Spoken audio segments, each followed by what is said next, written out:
Bonjour. Alors, dernière partie sur les transferts thermiques. Nous allons voir dans cette vidéo euh, les transferts thermiques par rayonnement.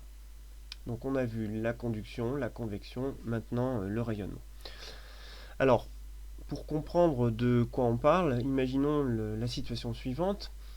Imaginons que l'on place une plaque noire à l'extérieur et que on la mette en plein soleil. Donc le soleil va émet un rayonnement électromagnétique.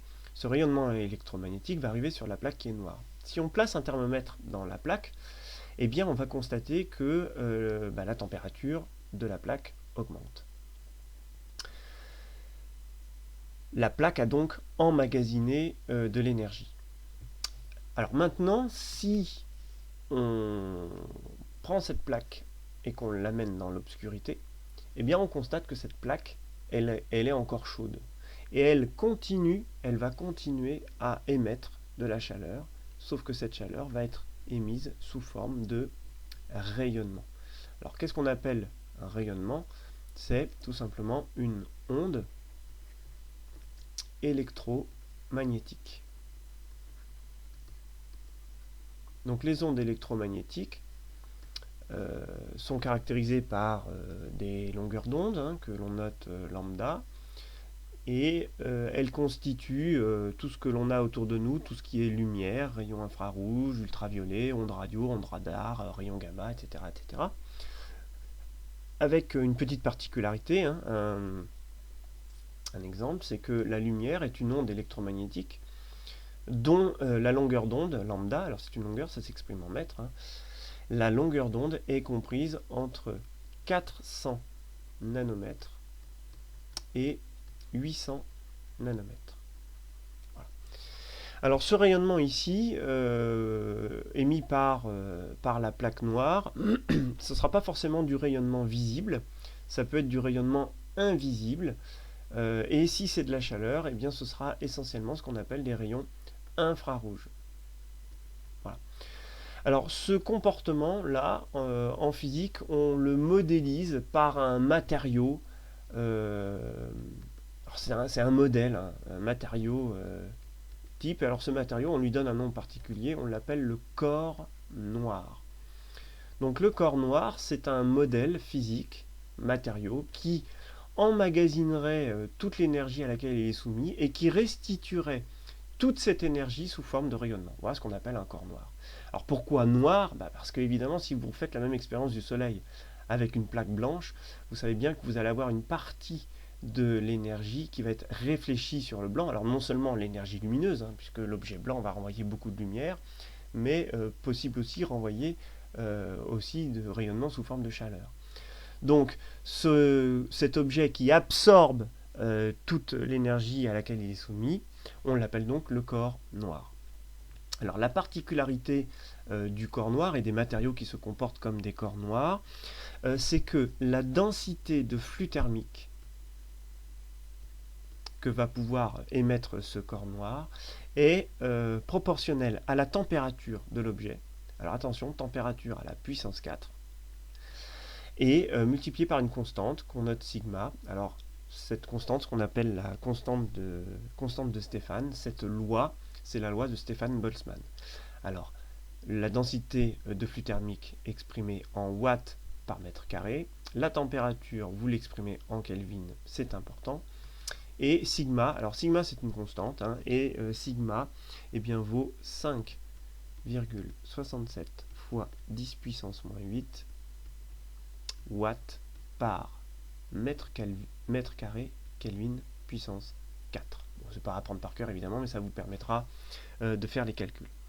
Alors la particularité aussi de ces matériaux, c'est que il y a une relation directe entre la température du corps noir, de l'objet, qui se comporte comme un corps noir, et la longueur d'onde du rayonnement émis.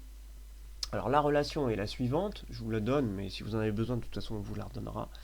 dit que la longueur d'onde maximale du rayonnement émis, donc la longueur d'onde prépondérante, hein, est égale à 2,9 multiplié par 10 puissance moins 3 divisé par la température de l'objet ou du corps noir en Kelvin. Alors voilà pourquoi cette longueur d'onde, je vous rappelle que la longueur d'onde, ça peut caractériser des couleurs. Hein. Quand je vous ai dit ici que la longueur d'onde de la lumière visible était entre 400 nanomètres et 800 nanomètres, 400 nanomètres ça correspond au violet, et puis 800 nanomètres ça correspond au rouge. Donc chaque longueur d'onde correspond une couleur. Hein. Alors au-delà du violet vous avez l'ultraviolet, au-delà du rouge vous avez le rayonnement infrarouge. Donc en fait, il y a une relation entre la longueur d'onde, la couleur et la température. Voilà pourquoi parfois on parle de température de couleur. Alors pour vous en rendre compte, il y a un moyen très simple. Hein. Si vous avez une lampe fluo compacte chez vous, vous regardez sur le culot de la lampe fluo compacte et vous allez avoir une indication en Kelvin. Alors celles qui sont souvent les plus vendues, on porte l'indication 3500 Kelvin. Alors ça signifie quoi 3500 Kelvin? Ça ne veut pas dire que votre lampe fluo compacte elle chauffe à 3500 Kelvin.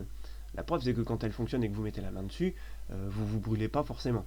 Donc la température n'est pas de 3500 Kelvin. Mais la couleur émise par cette lampe correspond à la couleur qui serait émise par un corps noir si ce corps noir avait été chauffé à 3500 Kelvin. Voilà. Quand on chauffe un matériau, il va émettre de la lumière, il va émettre un rayonnement. Par exemple, si vous prenez un métal, si vous chauffez ce métal, commencez à chauffer le métal, il va commencer par être rouge. Vous chauffez de plus en plus fort, il va passer au blanc. Et si vous chauffez encore plus, il va passer au bleu.